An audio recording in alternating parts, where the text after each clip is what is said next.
A few weeks ago, my engineering teacher assigned us a project where we had to make a homemade insulator. This was different from other projects because we weren't restricted to a set of instructions, rather, we were given the objective and a small set of guidelines. My mind went crazy, of course. Now, at first, I thought that I was just gonna bring in some insulator from our walls, the kind of fiberglass things that you would put in the walls, because we just finished a bathroom project and I would just turn that in and it'd be really easy because it was an insulator and it provided really good insulation.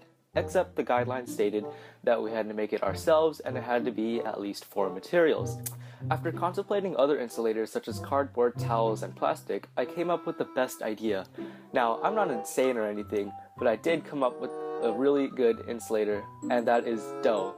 Because my logic was that dough can sit in the oven for 420 degrees for about 10 minutes, but when you take it out, the inside will be sometimes uncooked. Therefore, the dough is a good insulator. So I got straight to work. As soon as I thought of this, I thought that I should get a Ziploc bag, put some water in it, and then put some flour. Therefore, I would get dough, because that's how you would make dough with any other kind of bread if you're making one.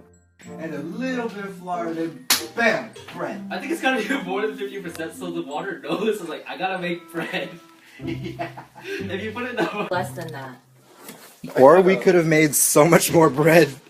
But you see, after the project, after it's done, and I still have this, then Make sure you get the cornstarch in there too. not too much. Yeah, you gotta calibrate the water so it knows to make bread. I don't want to make corn. What? Dad, choke on your the wheat. And then you have yeast. Okay. And then you put it the yeast. And then you mix it with the wheat. Make the bread rise. Where does it go? I don't know. That's the mystery. And so this was the product of it. Of course, this is a few days old because the project was I think about a week ago. And so this is what is left over. As you can see, I wrote in Sharpie, Dylan's project with Ryan, Ryan being my partner. This is our project that we does, but now it's really liquidy. When I brought that in, the class thought I was insane because mine was the only liquid insulator in the class. Everyone else had like cardboard and everything. But we ran into a problem. The insulator was too large over the box, therefore we had to put it into a smaller bag. But luckily, my partner brought a smaller Ziploc bag with cotton balls and every other materials that he wanted in the insulator. And so we poured that into the bag, which was quite a mess. I'm trying my hardest. You should use his idea. It's not gonna really like flow like water. You gotta like kind of squeeze it, like. Oh my god!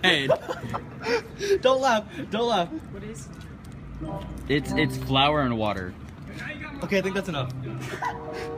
We need more. I think that's enough. But it was successful.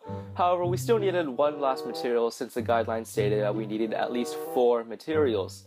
And so our last material was paper, where we wrapped the Ziploc bag in paper, and we had 4 materials: water, flour, the plastic bag, and paper. So these are our 4 materials, and it's of course eco-friendly, which is one of the guidelines, being water is really accessible, as well as flour just coming directly from wheat, and the plastic bag not so eco-friendly, but it's only doesn't make up that much of the entire insulator, and paper is also quite eco-friendly since it does come from trees. So those were our 4 materials, and we got straight to work. We duct taped the paper to the insulator and closed it, sealed it off so none of the dough would come out of the bag. And that was our insulator. So we put it over the heat box and we waited and we did our project.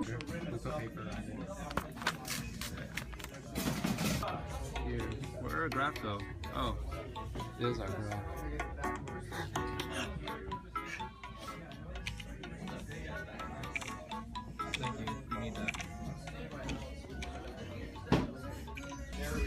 There's like, how many minutes in? Almost 7 minutes in. This is our temperature. Outside temperature is 20.1 degrees Celsius. Inside temperature is 40.8 degrees Celsius. This is their insulator, which is just cardboard. Continuous Cisco Their sample. outside temperature is 24.2, and their inside temperature is I've just 32.1. figured it out though. They're in.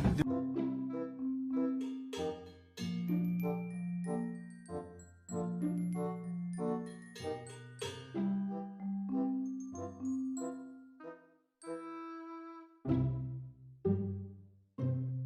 area, and then you have a constant here, you just plug that in here. And then we have over here emissivity. You're emitting right now, your skin has emissivity.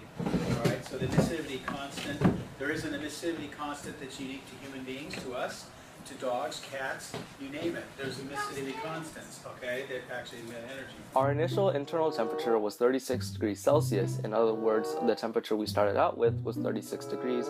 Our internal maximum temperature reached 45 degrees, and our final temperature was 39.2 degrees. Now onto the external temperature, where we had a sensor outside the insulator to measure how much heat was coming out, and our external initial temperature was 21.1 degrees, our maximum temperature was 21.1 degrees, and our final temperature was 20.4 degrees. Now, if you don't understand Celsius, here's the rest of the numbers in freedom units.